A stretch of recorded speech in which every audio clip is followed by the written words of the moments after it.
Deuxième nuit.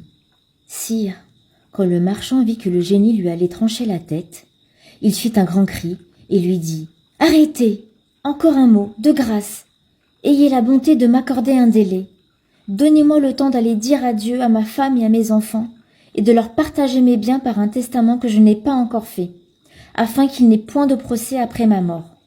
Cela étant fini, je reviendrai aussitôt dans ce même lieu me soumettre à tout ce qu'il vous plaira d'ordonner de moi. » Mais, dit le génie, si je t'accorde le délai que tu me demandes, j'ai peur que tu ne reviennes pas. Si vous voulez croire à mon serment, répondit le marchand, je jure par le Dieu du ciel et de la terre que je viendrai vous retrouver ici sans y manquer. De combien de temps souhaites-tu que soit ce délai? Répliqua le génie. Je vous demande 1 année, repartit le marchand. Il ne me faut pas moins de temps pour donner ordre à mes affaires et pour me disposer à renoncer sans regret au plaisir qu'il y a de vivre. Ainsi, je vous promets que de demain en 1 an, sans faute, je me rendrai sous ces arbres pour me remettre entre vos mains. Prends-tu Dieu à témoin de la promesse que tu me fais? Reprit le génie. Oui, répondit le marchand. Je le prends encore une fois à témoin, et vous pouvez vous reposer sur mon serment. À ces paroles, le génie le laissa près de la fontaine et disparut. Le marchand s'étant remis de sa frayeur, remonta à cheval et reprit son chemin. Mais si d'un côté il avait de la joie de s'être tiré d'un si grand péril, de l'autre, il était dans une tristesse mortelle lorsqu'il songeait au serment fatal qu'il avait fait. Quand il arriva chez lui, sa femme et ses enfants le reçurent avec toutes les démonstrations d'une joie parfaite. Mais au lieu de les embrasser de la même manière, il se mit à pleurer si amèrement qu'ils jugèrent bien qu'il lui était arrivé quelque chose d'extraordinaire. Sa femme lui demanda la cause de ses larmes et de la vive douleur qu'il faisait éclater. « Nous nous réjouissions, disait-elle, de votre retour. Et cependant, vous nous alarmez tous par l'état où nous vous voyons. Expliquez-nous, je vous prie, le sujet de votre tristesse. »« Hélas, répondit le mari, le moyen que je sois dans une autre situation, je n'ai plus qu'1 an à vivre. » Alors, il leur raconta ce qui s'était passé entre lui et le génie, et leur apprit qu'il lui avait donné parole de retourner au bout de l'année recevoir la mort de sa main. Lorsqu'ils entendirent cette triste nouvelle, ils commencèrent tous à se désoler. La femme poussait des cris pitoyables en se frappant le visage et en s'arrachant les cheveux. Les enfants, fondant en pleurs, faisaient retentir la maison de leurs gémissements. Et le père, cédant à la force du sang, mêlait ses larmes à leurs plaintes. En un mot, c'était le spectacle du monde le plus touchant.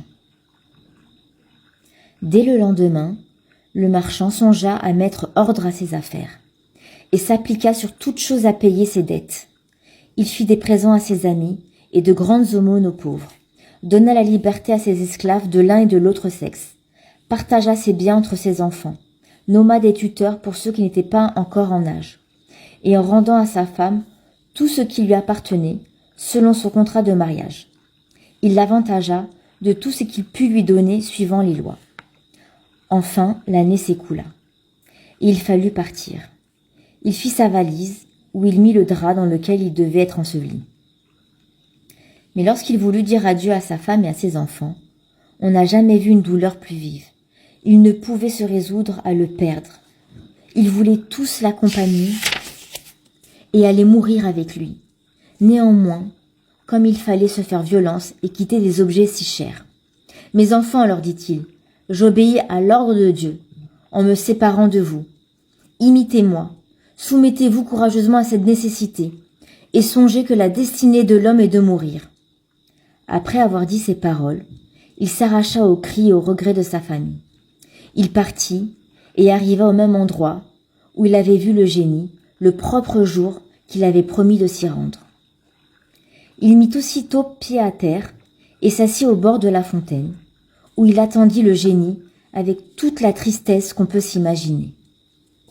Pendant qu'il languissait dans une si cruelle attente, un bon vieillard, qui menait une biche à l'attache, parut et s'approcha de lui.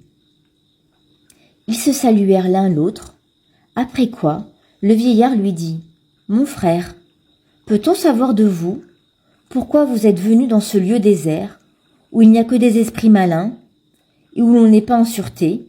À voir ces beaux arbres, on le croirait habité, mais c'est une véritable solitude où il est dangereux de s'arrêter trop longtemps. » Le marchand satisfit la curiosité du vieillard et lui conta l'aventure qui l'obligeait à se trouver là. Le vieillard l'écouta avec étonnement. Et prenant la parole, « Voilà, s'écria-t-il, la chose du monde la plus surprenante. Et vous vous êtes lié par le serment le plus inviolable. Je veux, ajouta-t-il, être témoin de votre entrevue avec le génie. » En disant cela, il s'assit près du marchand, et tandis qu'ils s'entretenaient tous deux. « Mais je vois le jour, » dit Scheherazade en se reprenant. « Ce qui reste est le plus beau du conte. » Le sultan, résolu d'en entendre la fin, laissa vivre encore ce jour-là Scheherazade.